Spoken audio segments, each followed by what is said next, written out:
Aujourd'hui, on reçoit un jeune cinéaste de la région, Christophe Moquin, qui vient tout juste de terminer ses études en cinéma. Il nous parle de son parcours et de son plus récent court-métrage aussi qui s'appelle Situation délicate.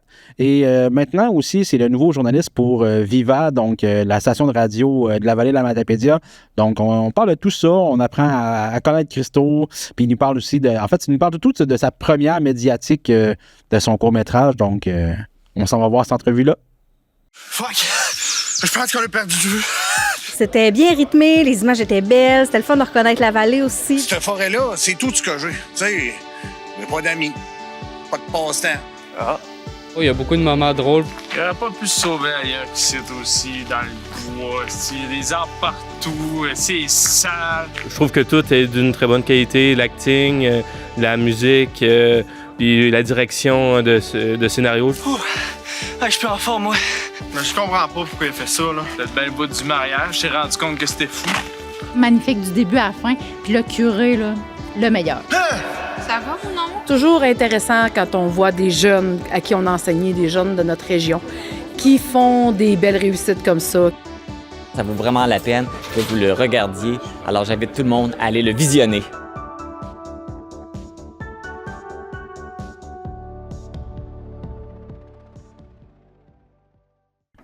Merci beaucoup, Christo, de venir nous voir.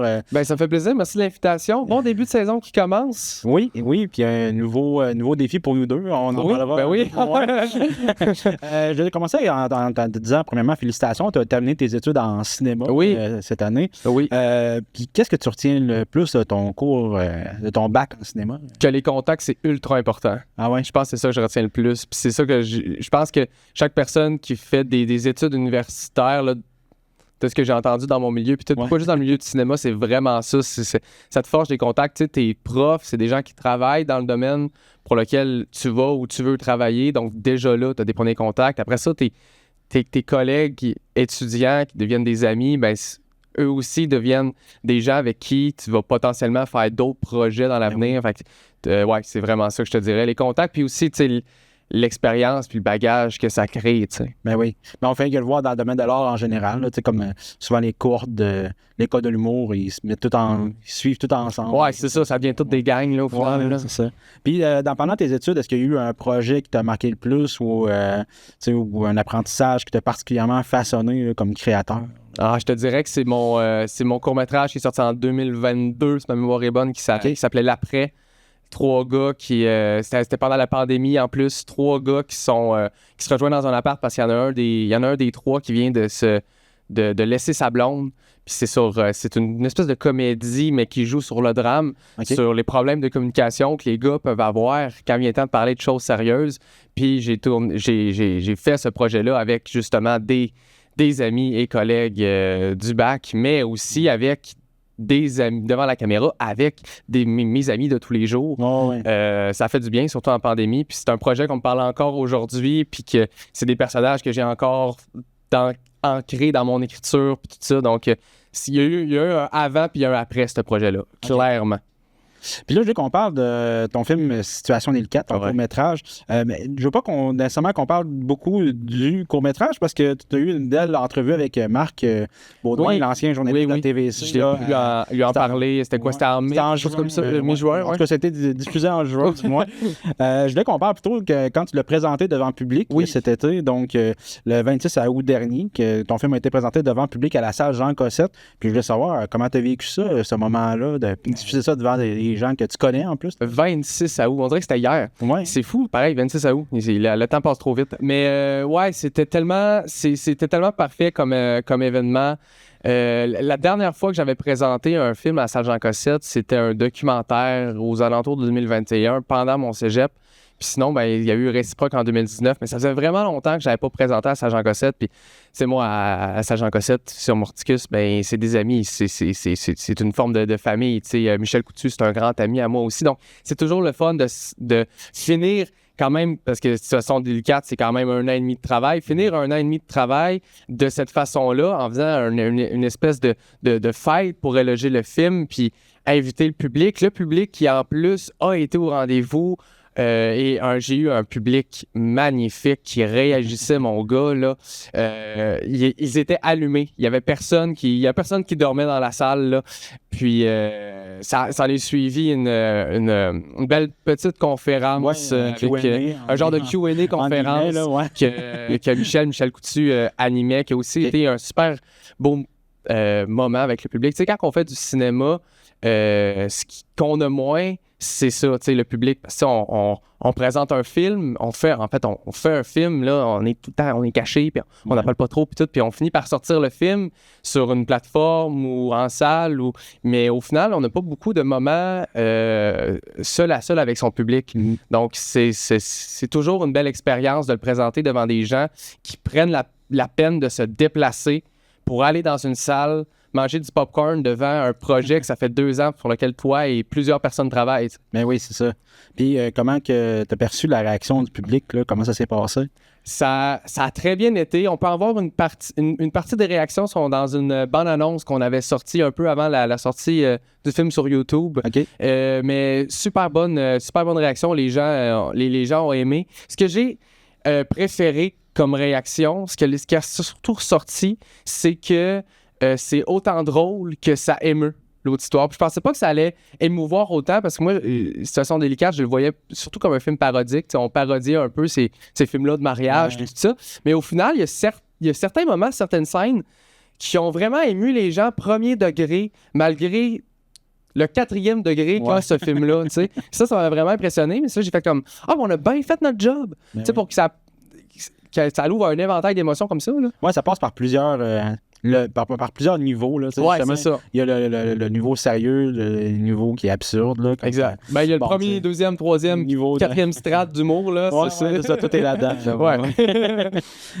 Puis aussi, je veux savoir s'il y a des commentaires qui t'ont particulièrement touché. Y a-t-il quelqu'un qui t'a dit de quoi que t'as fait comme « Oh, OK, ça m'a touché beaucoup. » Là. Un commentaire qui m'a vraiment touché, mais c'est un commentaire, parce que dans tout le projet, le truc qui m'a le plus touché, puis je suis content que tu en parles parce que je pense que j'ai pas encore eu la chance d'en parler nulle part. Okay. C'est que sur le tournage, il faut savoir que les scènes d'église, on avait des figurants. Oui. Puis moi, à la fin de cette scène de tournage-là, il y a un acteur qui nous voit puis il a dit « Il y a une figurante, sur son histoire, tu vas la faire capoter. » C'était une floune, là, une petite fille de je sais plus quel âge, là, mettons 8-10 ans, qui, elle, rêve d'être actrice, de faire du cinéma. Et là, c'est sa mère qui a vu passer sur les réseaux sociaux qu'on cherchait des figurants, puis elle a dit « Il faut que j'amène ma fille là. Okay. » Donc, elle a vécu cette journée de tournage-là qui est à l'église de Sébec et elle a tripé. Et au final, j'ai entendu dire qu'elle a vu le film. OK. J'ai pas eu de retour, mais ça a l'air qu'elle a vu le film. OK. Ouais. Fait qu'elle s'est sûrement vue à l'écran aussi. Écoute, je me suis arrangé pour qu'elle se voit à l'écran. C'est moi qui ai fait le montage du film. J'étais comme, on va l'avoir dans au moins un plan, on la voit, c'est sûr. Maintenant que tes études sont terminées puis que ton court-métrage a été présenté, là, sur quoi tu travailles en ce moment? As-tu des projets de films, quelque chose qui s'en vient? Je travaille sur plein de choses. OK. On va y aller dans l'ordre. Premièrement, il y a le musée hanté, le 31 octobre prochain à Cause-Abscale, au site patrimonial de pêche de Cause-Abscale. Je sais pas quand est-ce que ça va être on va essayer de faire ça pour le 24. Là, le 24 ou le 31. Donc, si on est le 31 octobre, courez, allez à Cause-Abscale. C'est là que ça se passe. Ouais. Ben oui, qui est un super beau projet dans lequel je participe comme acteur, où le public va être invité à aller de station en station, comme s'il visitait un musée, sauf que le musée, ce soir-là, est hanté. Donc, par ces différents personnages, différents fantômes, le public va pouvoir découvrir un peu plus en profondeur toute l'histoire liée au site patrimonial de pêche Matamaja et aussi Cause-Abscale, la Matapédia, tout ça. Okay. Ça va être capté? Je pense pas que ça va être capté. Donc, il faut vraiment venir sur place. Fait que venez voir ça sur place. Écoute, je vais tout de suite passer à ton nouveau rôle de journaliste à la radio. Là, en plus du cinéma, donc c'est ça, tu es devenu journaliste. Puis comment ça s'est présenté à toi, cette opportunité-là? C'est venu de où? C'est en parlant avec des contacts matapédiens, des amis, des proches qui me disaient Arsenal Media, ils viennent de racheter. Ouais, Arsenal Media, ils cherchent du monde. Puis là, j'étais comme, ils cherchent du monde. Puis à ce moment-là, moi, comme on l'a dit, je venais de finir mes études. Donc, je me cherchais de l'emploi. Donc, j'ai envoyé mes CV partout en audiovisuel, sur des plateaux de tournage, dans des boîtes de production. Et là, je me suis dit, il y a une opportunité à Amqui. J'ai déjà fait TVC l'été, donc le journalisme, je m'y connais quand même. J'ai des contacts ici, donc qui sait. Ouais. Finalement, j'ai envoyé mon CV, j'ai passé les entretiens d'embauche, les auditions. Puis je suis ici. Ouais, t'es de retour parmi nous. Je suis de retour et je suis vraiment content de ça. C'est une belle chance que j'ai pour vrai. Justement, tu parlais que tu as fait TVC l'été. As-tu un parallèle à faire entre faire des nouvelles estivales hebdomadaires versus faire des nouvelles au quotidien? C'est pareil, puis c'est complètement différent. On parle de télé versus radio. Là, ouais, c'est ça. Je dis que c'est pareil puis que c'est complètement différent parce que ce qui est pareil, c'est qu'au final, ça reste, ça reste la même Matapédia. Ouais. Ça reste le même monde à qui parler, les mêmes sources que tu finis par avoir, puis tout ça. Fait que ça, c'est sûr que moi, par rapport à TVC l'été, je t'avoue que ça m'a fait une bonne base. Ma première semaine, quand je suis arrivé ici, c'était de rappeler, de revoir toutes mes sources en me disant « OK, je suis de retour, la gang. Ouais. Mais c'est complètement différent parce que c'est pas le même médium. T'sais, moi, je fais la radio et je fais aussi la presse écrite. C'est entre 3 et 5 articles de presse par jour, ce qui équivaut à peu près 1000 mots par jour, plus les bulletins qui commencent à partir de 6h20. Donc, c'est des bulletins à 6h20 tout le matin. Ensuite de ça, il y a un autre bulletin le jour qui généralement est le même bulletin, tout est préenregistré, qui est des fois peut-être mis à jour s'il y a d'autres nouvelles qui arrivent.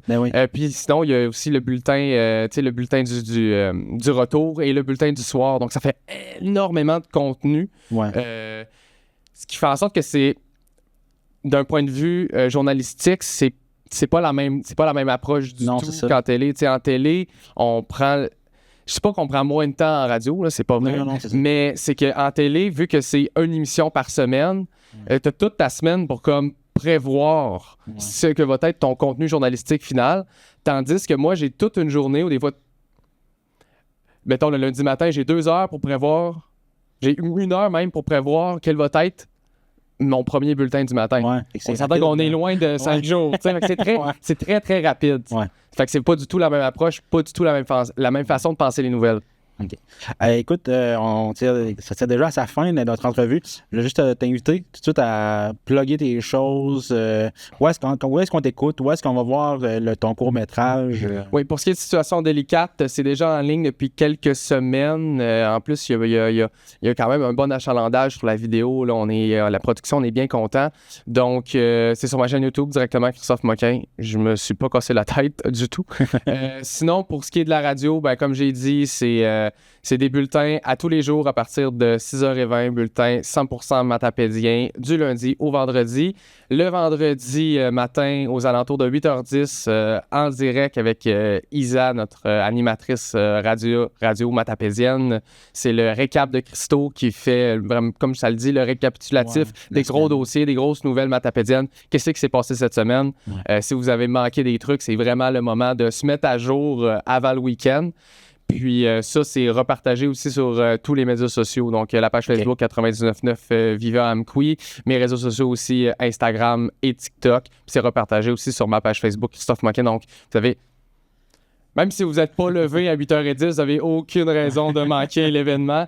Puis, en ce moment, ça fait pas mal le tour. Là. C'est pas mal ça qui se passe. Et je répète, Musée Matamadjen, le 31 octobre au soir, à partir de 5h30, Pascal met les bonnes vraies informations parce que je ne sais plus exactement. Là. Y a-t-il une représentation? Il y a plusieurs représentations. En fait, il va y avoir une file extérieure, puis ça va être tant de nombre de personnes qui vont rentrer à la fois, puis ça va finir jusqu'à 9h du soir. Donc, ayez pas peur, vous allez avoir la chance d'aller voir ça. Parfait. Et merci beaucoup, Christo.